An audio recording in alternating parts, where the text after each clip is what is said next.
My father called me a disappointment in front of 42 guests. He said it gently.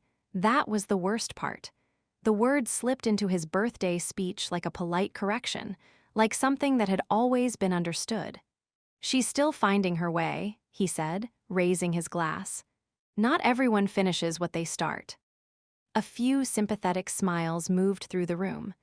I stood near the back wall in a charcoal blazer, posture straight, expression neutral. My name is Elara Bennett. I was 29 that night. And my father had no idea the small card in my pocket was about to undo 5 years of his carefully constructed story. But that night wasn't the beginning. The beginning was a phone call. 5 years earlier, I was 24 and sitting on the edge of a twin-dorm bed in Chicago.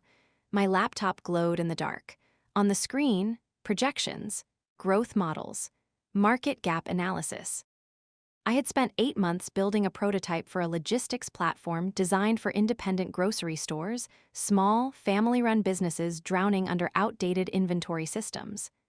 The idea came from working part-time at a neighborhood market during college, spoiled produce, missed supplier discounts, handwritten tracking.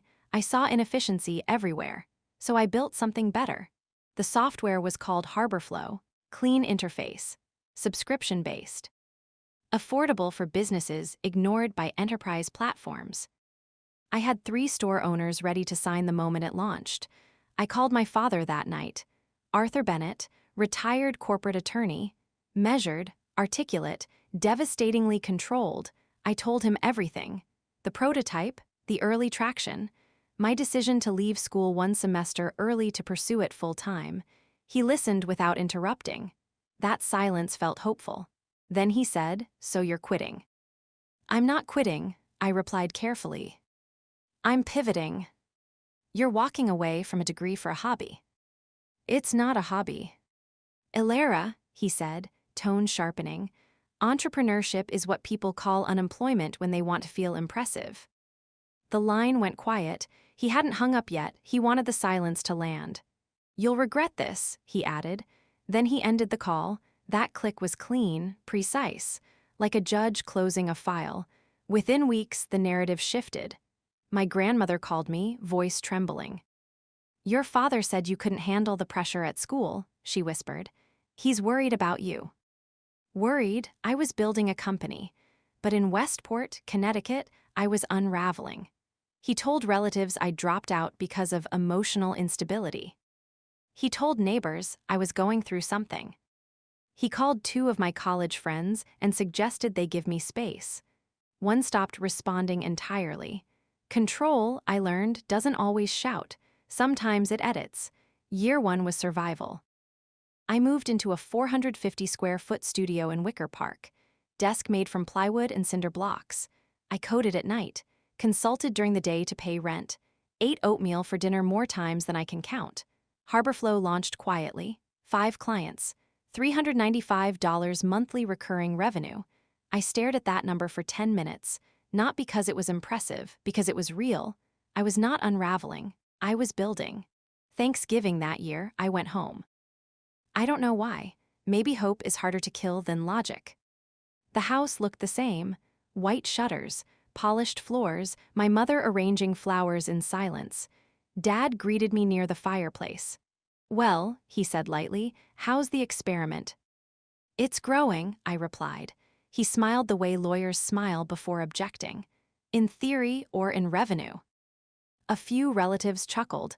I felt heat in my neck. "In revenue," I said evenly. He pivoted immediately. "Caleb just got promoted to senior analyst," he announced, redirecting the room toward my cousin. Conversation shifted. I vanished mid-sentence. That was his gift, erasure without spectacle. Year 2, 23 clients, then 50. I hired my first employee, Mateo, a backend developer fresh out of community college. He believed in the product more than I did some days. My father upgraded the story. Now I wasn't unstable. I was drifting. "Heard she's doing gig work," he told people. Technically true, I consulted. He omitted the platform scaling underneath it. Half-truths are more durable than lies. Year 3 was the turning point. A regional grocery chain, Grayson Markets, showed interest. 12 stores, $120,000 annual contract. Due diligence was standard. Background checks. Reference calls. Public search. 2 weeks into negotiations, the email arrived. We received concerning information regarding your personal reliability from a family contact. Family contact? There are moments when your body recognizes betrayal before your brain does. Cold hands, narrowed vision. I knew instantly. He had found out. Maybe through a LinkedIn mention. Maybe through a relative. All he needed was a name. I called him. Did you contact Grayson Markets? I may have clarified some concerns, he replied calmly. You cost me a 6-figure contract. If your business collapses over one phone call, he said, it wasn't viable. That was the moment something in me locked, not anger, decision. He wasn't protecting me. He was protecting his narrative. If I succeeded, his story failed. And he would not allow that. I didn't yell. I didn't cry. I opened my laptop and drafted emails to 4 new prospects, lost the contract, kept building, but I made 2 decisions that night. No information about Harborflow would reach the Bennett family again. The next time he spoke about me publicly, he would not control the ending. I didn't know when that moment would come, only that it would. Year 4, 400 clients. Venture capital interest. Series A funding closed at $18 million valuation. I didn't tell my mother, not because I didn't want to, because anything she knew, he knew. Control thrives on access. I removed his access. Then came the birthday invitation. Arthur Bennett's 65th, formal dinner, 40-plus guests. My mother asked me to attend. He doesn't expect you, she said softly. That detail mattered. He assumed I wouldn't show up. He assumed the story would continue uninterrupted. That was enough reason to go. 2 weeks before the party, my phone rang. An investment firm evaluating our next growth round. Your father contacted our office, the partner said. He raised concerns about your psychological stability. I closed my eyes. 5 years, still rewriting, still editing. This time the firm laughed it off. My track record contradicted him, but the attempt was clear. He would rather damage me professionally than relinquish control. That call removed the last hesitation. I RSVP'd yes. And now we return to the dining room. White tablecloths, crystal glasses, 42 witnesses. My father lifting his champagne glass. She's still finding her way. Polite laughter. Sympathetic nods. I let him finish. He thanked my brother, praised my cousin, spoke about discipline. Then he ended with, not everyone finishes what they start. Applause, soft, predictable. I stepped forward. Happy birthday, Dad, I said clearly. The room quieted instinctively. I removed the card from my pocket. Heavy cardstock, embossed lettering. Elara Bennett. Founder and CEO. Harborflow Systems. I placed it in his hand and waited. He didn't look at the card immediately. He kept smiling. That public smile, the one calibrated for donors, judges, and country club boards, stayed in place a few seconds too long. Then he glanced down.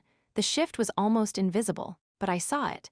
His jaw tightened first, then his shoulders squared, then the smile recalibrated. Founder and CEO. The words did more damage than any accusation could have. A few guests leaned closer. My cousin Caleb craned his neck. My father cleared his throat lightly. Elara, he said, tone smooth, what exactly is this? It's what I do, I replied. The room stilled again. I thought you were freelancing, he said carefully. I am, I said, among other things. I reached into my bag and removed a thin envelope. No theatrics, no raised voice, just paper. I brought a small birthday gift, I continued, 42 guests. Crystal glasses catching chandelier light. My mother frozen near the sideboard. I handed the envelope to him. He hesitated, then opened it. Inside, a single-page summary. Not flashy, not exaggerated, just numbers. Client count. Annual recurring revenue. Recent valuation. Major contracts signed. At the bottom, in small font. Grayson Markets re-engaged. Contract signed Q3. He read that line twice. I watched it land. He looked up slowly. That's not possible, he said quietly. It is, I replied. A murmur moved through the room. Someone at table 3 whispered, "Valuation." Another voice, 18 million. My father straightened. "Anyone can print a sheet of paper," he said. He pivoted to skepticism instantly. Controlled. Measured, dismissive, so I removed my phone, opened the press release from our funding round, passed it to Caleb. "Would you read that?" I asked. He scanned it, his eyebrows lifted. "Series A closed," he said slowly. "Lead investor is Northbridge Capital." A low ripple moved through the dining room. Northbridge wasn't obscure, it was respected, documented, public. My father reached for the phone, scrolled again. His face lost color gradually, not dramatically, like ink draining from paper. "This doesn't change the fact," he said, voice tightening, "that you abandoned your education." "I completed my degree remotely," I replied calmly. The room shifted again. "I graduated 2 years ago." That detail hadn't been public. Not to him. I had never corrected the dropout story. Silence is strategic when you're building. Now it wasn't needed. My aunt blinked. "You finished?" she asked. "Yes." "With honors?" No one laughed this time. My father's hand tightened around the envelope. "You never told us," he said. "You never asked," I replied. There it was, the line that cracked the tone. Not dramatic, not shouted, just accurate. He pivoted again. "You're still inexperienced," he said. "Early success doesn't equal stability." "I agree," I said. Agreement disarmed him for half a second. "That's why we brought on a seasoned CFO," I continued. "Formerly with Crone Retail Systems, 20 years in supply chain finance." The room had stopped eating entirely. Forks rested midair. My mother stepped closer. "Elara," she whispered softly. I glanced at her. "I'm not attacking him," I said gently. "I'm correcting the story." Then I turned back to him. "You told investors I was psychologically unstable," I said evenly. A few heads snapped up. "I never," he began. "I have the email summary from Northbridge's due diligence team." I didn't show it. I didn't need to. He knew. He had called. He had edited again. Half-truths packaged as concern, I held his gaze. "For 5 years, you've told people I couldn't finish what I started," I continued. "Tonight, you repeated it." The room felt heavier now, not scandalous, uncomfortable. My father's voice sharpened. "I was protecting you from embarrassment." "No," I said quietly. "You were protecting yourself from being wrong." Silence deepened, 42 witnesses, but this wasn't spectacle, it was recalibration. My brother shifted in his seat. Caleb stared at the table. The neighbors avoided eye contact. My father's breathing grew audible. "You're making a scene," he said finally. "I'm finishing one," I replied. The words surprised even me, but they were true. He had started the narrative years ago. Tonight I ended it. He tried one last move. Softening. "Elara," he said, tone lowering, "if you've succeeded, I'm glad. Truly." That word, truly, it carried no weight, because it arrived only after documentation. "You're not glad," I said calmly. "You're surprised." The distinction mattered. He didn't deny it. Instead, he looked around the room, searching for alignment, for agreement, for someone to restore hierarchy. No one moved. Reputation doesn't evaporate in seconds, but authority can, especially when it relies on unchallenged assumption. My grandmother spoke first. "Well," she said slowly, "that's wonderful news, Elara." She clapped once, tentatively, then my aunt followed, then Caleb, polite applause, not for drama, for accomplishment. The applause shifted momentum fully. My father lowered his glass, set it down carefully. "You should have come to me," he said. "I did," I replied, 5 years ago, on a phone call he ended. He remembered. I saw it in his eyes, memory aligning with consequence. I didn't stay long after that. I hugged my grandmother, thanked guests for coming, shook hands with neighbors who suddenly seemed more curious than dismissive. Before leaving, I paused beside my father. "I don't need your approval," I said quietly enough that only he could hear. "But I won't carry your version of me anymore." He didn't respond. He didn't apologize, he didn't argue. For the first time in my life, he had no prepared line. No redirection, no edit, just silence. And silence, when it belongs to the person who once controlled the room, is deafening. Outside, the air was cool. I stood on the driveway for a moment. The house behind me glowed warmly, but something fundamental had shifted. I hadn't humiliated him. I hadn't shouted. I hadn't insulted him publicly. I simply removed the false narrative. And truth, presented calmly, destabilizes control more effectively than anger ever could. The next morning, 3 relatives called. Not to criticize, to congratulate. The story had already changed. Not because I attacked, because I documented. But the real consequence wasn't in the phone calls, it was in what my father would do next. Because men who build identities on certainty don't absorb correction easily. They respond. And I knew this wasn't over. He didn't call me the next day. He didn't text. He didn't send a short, wounded message like some fathers might have. He did what he always did. He moved quietly. 3 days after his birthday dinner, HarborFlow's primary cloud services vendor notified us that our account was under review. Routine compliance flag, the email said. Routine.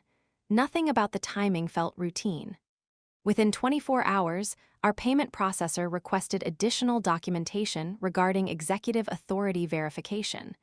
Then a prospective regional chain paused negotiations, pending internal concerns. Internal concerns. That phrase again, I didn't panic, I recognized the pattern. When control can't dominate publicly, it attempts to destabilize privately.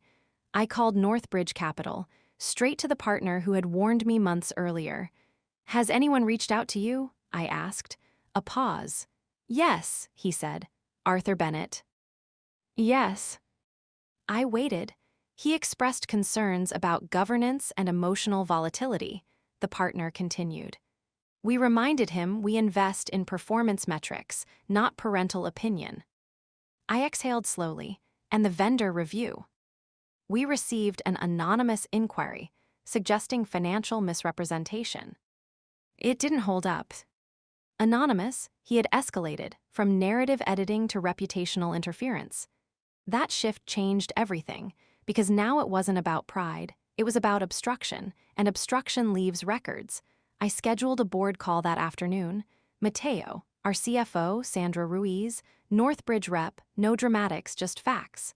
We've had coordinated interference attempts, I said evenly. Source identified. No one asked who, they knew. Sandra leaned forward. Do you want legal counsel looped in? She asked. Yes. Not because I wanted to sue him, because I wanted boundaries documented. Control loses power when paper trails exist. 2 weeks later, our legal team drafted a formal notice. Cease and desist. Interference with contractual relationships. Defamation risk outlined clearly. No threats, just exposure of liability. I sent it certified, not as a daughter. As CEO, he called the next morning, voice sharp. You sent lawyers after me. I sent documentation, I replied. You're escalating. You already did. Silence. You're willing to sue your own father. I'm willing to protect my company. The distinction mattered. Family and business had intersected because he forced them to. I was separating them. You're being dramatic, he said. I'm being precise. That word unsettled him. Precision dismantles narrative. He tried a different tactic. Softness. Elara, he said, voice lowering, this is unnecessary, I was just concerned. You contacted our payment processor. I made a call. You implied fraud. I asked questions. No, I said calmly. You implied instability. He inhaled sharply. You're twisting this. I'm documenting it.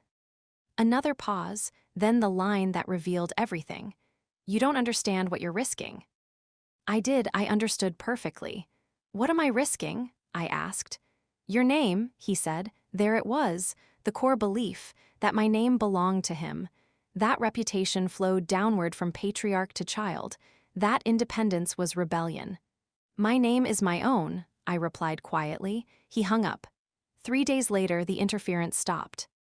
Vendors cleared compliance. Prospects resumed negotiations. The legal notice had worked, not because he feared court, because he feared documentation becoming public. Control requires ambiguity. Clarity disrupts it, but the personal cost surfaced quickly. My mother called. "He feels attacked," she said softly. I responded to interference. "He thinks you humiliated him." I corrected him. A long pause. "He's not sleeping," she added. I closed my eyes briefly. I didn't want him destroyed. I wanted him contained. "I'm not asking him to disappear," I said gently. "I'm asking him to stop." My mother didn't argue. That was new. 5 years ago, she would have defended him instinctively. Now she was quieter, listening. Thanksgiving approached again. I didn't plan to attend. But 2 days before the holiday, my grandmother called. "Please come," she said. "No speeches, I promise." I hesitated, then agreed. Not for him, for her. The dining room felt different this time. No performance, no orchestrated narratives. Just food, conversation stayed neutral. Weather, travel, my father barely spoke. Halfway through dinner, my grandmother cleared her throat. "Elara," she said, "tell us about your expansion." I met my father's eyes briefly. He didn't interrupt. I described our new warehouse integration feature. Our client retention rate, nothing flashy, just progress. No one laughed, no one diminished. And he did not correct. That silence mattered more than applause. After dessert, he asked me to step into his study. The same room where, at 16, he told me law school would be my natural path. Books lined the walls, mahogany desk polished to perfection. He closed the door. "I won't interfere again," he said, "not an apology, a concession." "That's all I'm asking," I replied. "You think I'm jealous." I didn't respond immediately. "I think you're uncomfortable," I said finally. "With what?" "With not being the architect." The word landed. He built things, cases, deals, narratives. Being excluded from construction unsettled him. "I wanted you safe," he said. "From what?" "Failure." "I've failed plenty," I said, "just not publicly." He almost smiled, almost. "You don't need me," he said. It wasn't a question. "No," I said gently, "I don't." That was the final power shift. Not anger, not accusation, just independence acknowledged. He nodded once. Slowly. And for the first time, it didn't feel like defiance. It felt like separation. Over the next months, interference didn't resume. No more anonymous calls, no more concerned outreach. Recalibrated, perhaps reluctantly, but consistently. Harborflow closed another funding round, expanded into 3 states. I sent my grandmother a framed article from a trade magazine featuring our growth. I didn't send one to him. He found it anyway. Of course he did. But he didn't call to critique. He didn't call at all. And that silence was different from before. Before, silence meant erasure. Now it meant distance. Controlled. Contained. Success changes tone, not history.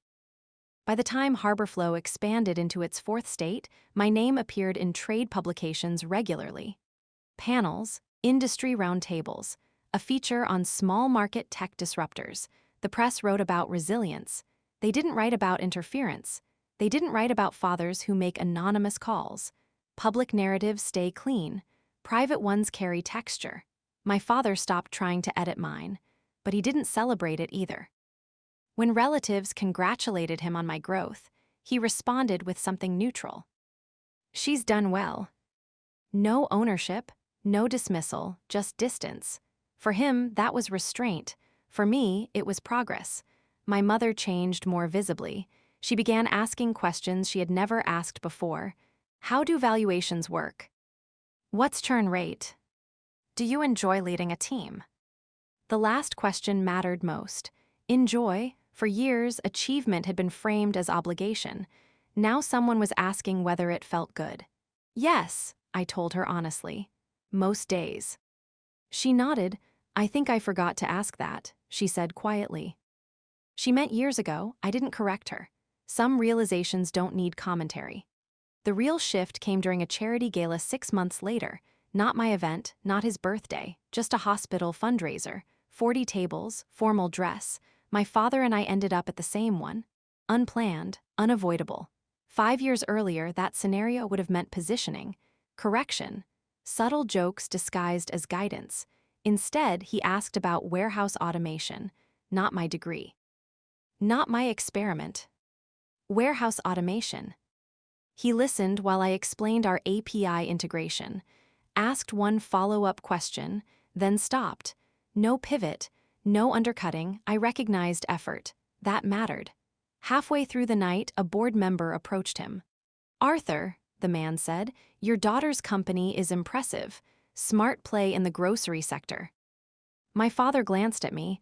There was a flicker of something, not pride exactly, recognition. "Yes," he said simply, "she built it." Built, not drifted into, not experimented with, built. That was the first time he used that word. I didn't react outwardly, but internally something unclenched. After the gala, he walked me to my car. It wasn't necessary, but he did. "You were right," he said quietly. I looked at him. "About what?" "Finishing what you start." The line connected back to his birthday speech. Not defensive, not sarcastic, just acknowledgement. "I didn't finish," I replied gently. "I kept building." He nodded slowly. "That's better." That might have been the closest he could come to apology. Control dissolves slowly. It doesn't vanish. It thins. Over time, our conversations became shorter but more honest. He didn't try to insert himself into strategy, didn't request introductions, didn't ask for advisory roles. He remained outside, and that boundary held. I didn't need him to validate. I needed him not to interfere. Those are different requests. One evening, my mother invited me to dinner alone. No occasion, just us. She told me she had started seeing a counselor. "I've spent 30 years adjusting myself to his tone," she said. "I don't know what mine is." I reached across the table. "It's quieter," I said. She smiled faintly. "Is that good?" "It's yours." That seemed to steady her. Meanwhile, Harborflow crossed $10 million in annual recurring revenue. We expanded into Canada, hired 40 new employees. I stood in our Chicago office one morning watching the team move around whiteboards. 5 years earlier, I had eaten oatmeal at a plywood desk. No one knew that except Mateo. And me, I didn't feel triumphant. I felt grounded. Because the power shift wasn't just financial. It was internal. I no longer needed to correct anyone in public. The record existed. The pattern had stopped. That was enough. My father aged visibly that year, not dramatically, but subtly. Shoulders rounding, hair thinning, authority softening. He attended fewer events, spent more time at home. I visited occasionally. Short stays, controlled environments. He no longer dominated dinner conversation. Sometimes, he even asked my brother about his work without interrupting. Small shifts, but real. One afternoon, as I was leaving their house, he stopped me in the hallway. "You were going to lose that grocery contract because of me," he said. "Yes." I didn't think they'd take me seriously. They did. He inhaled slowly. "I underestimated you." That was the closest he came to naming it. Not jealousy, not fear, underestimation. I nodded. "I know." There was no anger in my voice, just closure. Power doesn't always reverse loudly. Sometimes it settles, like dust after something collapses. And once it settles, the room rearranges itself naturally. My father no longer edited my story. Relatives no longer whispered about instability. Investors no longer received concerned phone calls. The narrative had been corrected, and correction, once established, becomes baseline. But something else changed too. I stopped bracing. For years, every family event carried anticipation. A joke at my expense, a pivot, a subtle erasure. Now I walked into rooms without rehearsing defense. That's freedom. Not applause, not revenge, absence of bracing. The last time my father tried to control a room, there were only 3 people in it. Him, my mother, and me. No guests, no relatives, no audience to perform for. Just the living room at dusk, the curtains half drawn, the house quieter than I had ever known it. He had asked me to come by. Not urgently. Just, if you have time. That phrasing alone told me something had shifted. When I arrived, he was seated in the armchair by the window. not behind his desk. Not standing near the fireplace. Seated, hands resting on his knees. He looked smaller than he had at 65. Age does that, so does recalibration. "I've been thinking," he began. He paused, not for effect, for difficulty. "I used to believe authority came from being unquestioned." I didn't interrupt. "And when you left school," he continued, "I thought you were rejecting structure." "I was rejecting your version of it," I said quietly. He absorbed that. A younger version of him would have corrected the phrasing. This version nodded. "I built my career by anticipating weaknesses in others," he said. "I didn't realize I was doing it at home too." That sentence settled heavily. He wasn't apologizing theatrically. He was analyzing. Lawyers do that, they deconstruct after the verdict. "I thought pressure made people sharper," he said. "It can," I replied, "if it's chosen." Silence again, not tense, just reflective. "I called those firms because I was afraid," he admitted. That surprised me. "Afraid of what?" "That you'd succeed without needing me." The honesty landed clean, no deflection, no pride layered over it, just fear. "I never needed you to build it," I said. "I needed you not to dismantle it." He looked down at his hands. "I know that now." The room felt lighter after that, not healed, but honest. "I won't ask you to forgive me," he said.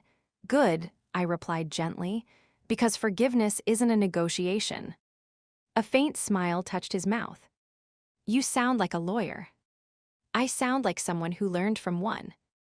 That earned the smallest exhale that might have been a laugh. It wasn't reconciliation. It wasn't dramatic, but it was the first time we spoke without hierarchy. Just two adults acknowledging a long pattern. Months passed after that conversation.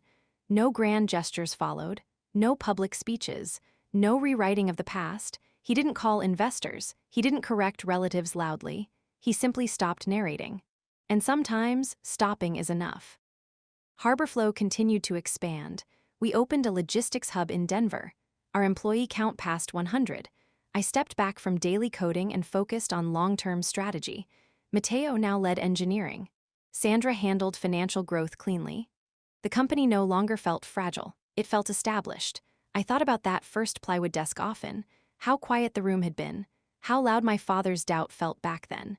Now that doubt was just a memory, not fuel, not fire. Just history. On his 67th birthday, there was no speech. Just dinner, family only. At one point, my grandmother asked him if he had any advice for the younger cousins.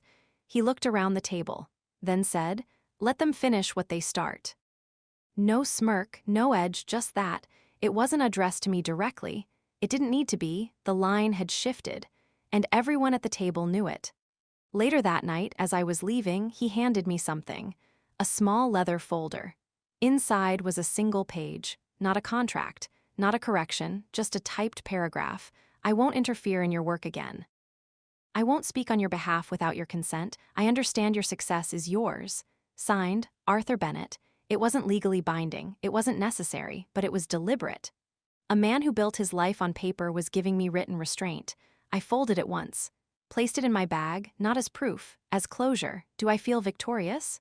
No, victory implies an opponent defeated. I didn't want him defeated, I wanted him contained. And I wanted the story corrected. Both happened. Quietly, without spectacle. Without revenge theatrics, just documentation, boundary, consistency. There are still moments when I remember that first phone call at 24, his voice cutting through hope. "You'll regret this." He was wrong, but not in the way he imagined. I don't regret building Harborflow. I regret believing, even briefly, that his narrative defined my capacity. That's the part I had to unlearn, not his interference. My internalized doubt. Now, when I walk into rooms, I don't scan for correction. I don't brace for diminishment. I speak, and when I'm done, I don't look to see who approves. That's the real shift. Not the funding, not the revenue, not the applause, the absence of bracing. The last conversation we had about the past was short. He asked, "Are you happy?" It wasn't rhetorical. "Yes," I said, "with everything. With the parts I control." He nodded slowly. "That's enough," he said, and for once I believed he meant it without qualification. "My name is Elara Bennett. At 24, I was told I couldn't finish what I started. At 29, I finished correcting the story. I didn't raise my voice. I didn't burn bridges. I didn't destroy anyone. I built.